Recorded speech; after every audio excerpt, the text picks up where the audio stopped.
So I've got a few jobs to do in the garden today. I've already started one of them, and that is weeding. My poor little plants were suffering big time in their garden over there, so I'm glad I've sorted that out. And some of those flowers that I bought I should say, yonkers ago, like months ago, have gotten so big. I did not realise how big they were going to get. So I have found another space in the garden to make into my little kitchen slash herbal slash tea garden.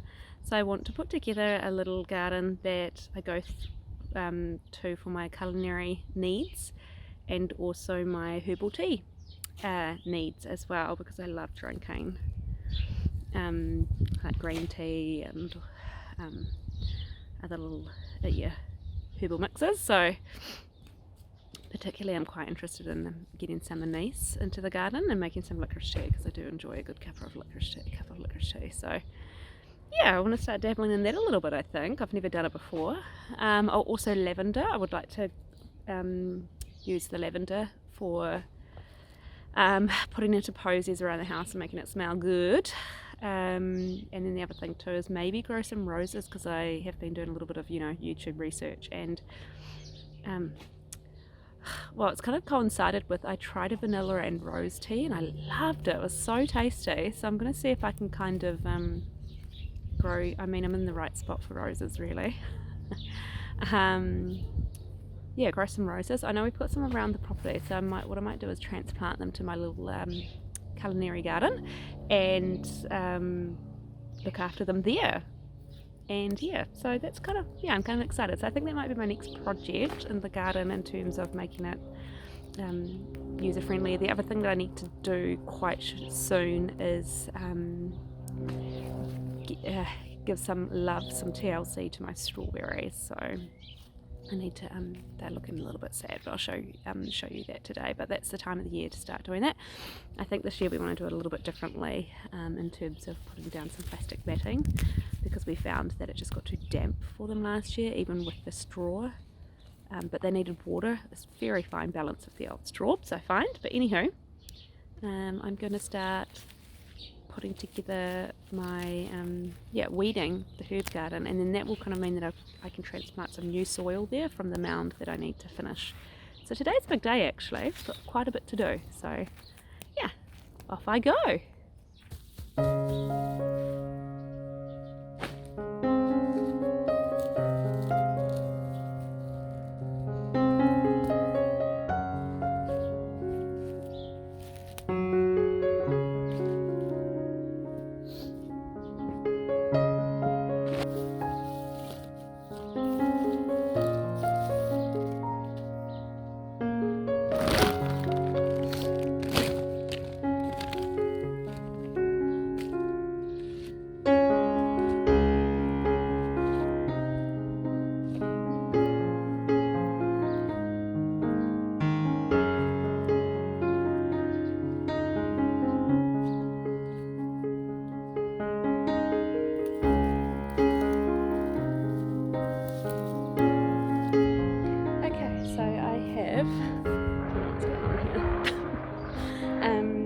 Taken out the weed mat, there we go, and I don't think it's going back in, people, anyway, because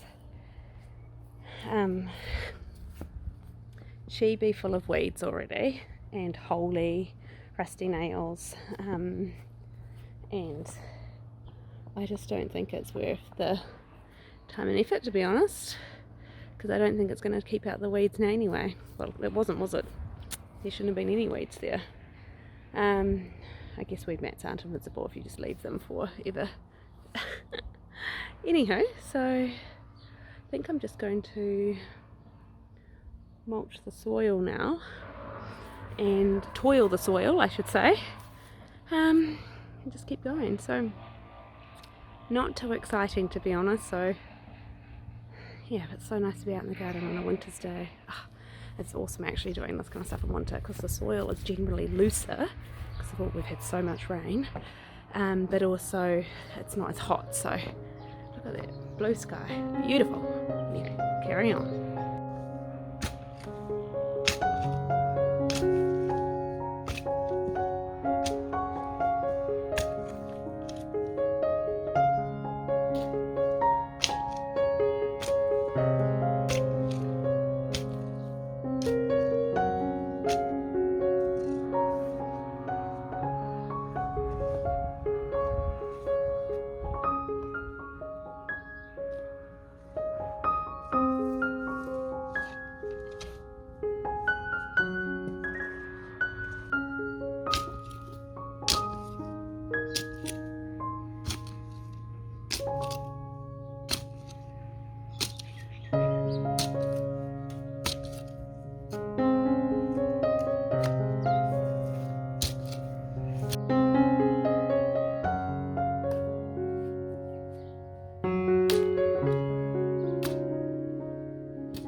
can do for now in my culinary kitchen garden, tea garden, because I will need to go and get some new little planty plants at some point. But I think I'll just leave it at there and let these guys establish first before I run off. I mean, it's July, so probably not the right time of year to be transplanting planter rose, but here we are. The lavender, let's have a look. The lavender actually came out really easy. It was just sitting in sand. I think it's done really well since being transplanted to the other area, so I've put some sand here to continue. Oopsies, what's it doing? I don't want, yeah, there we go. I put some sand in here because I want it to continue flourishing, but the drainage here is not great, so I'm not sure if that's going to be the best thing. But I mean, it's on a slope, so the water will come down here this way. Yeah, but she's so soft and delicious, and a few months ago she was really woody, so I'm going to cut, once they're happy there, I'm going to cut them right back again. Here's my poor old rosemary. This one is Greek oregano, or oregano, depending on what part of the country or the world you're in. So good. My little thyme, so sad it's been in the shade, so I'll be happy now. I've cut 2 branches off rose bushes, staked them, tied them to the stakes. I've got absolutely no clue about roses at all, but hopefully they like that. There seems to already be some new shoots on them, so I think maybe, I'm not sure about this one, but this one here I think might have a fighting chance because it's already got some new things down the bottom, so they might be the one that attaches to the soil, whereas that one hasn't got too much to go on. If you see, it's just real stick and soil situation, but I picked this one because there's some new shoots on there, like right there. And then over here, Mr. Mint. So I think that's nearly me for today, because I've got other things I need to do in my life. I might mow the lawn.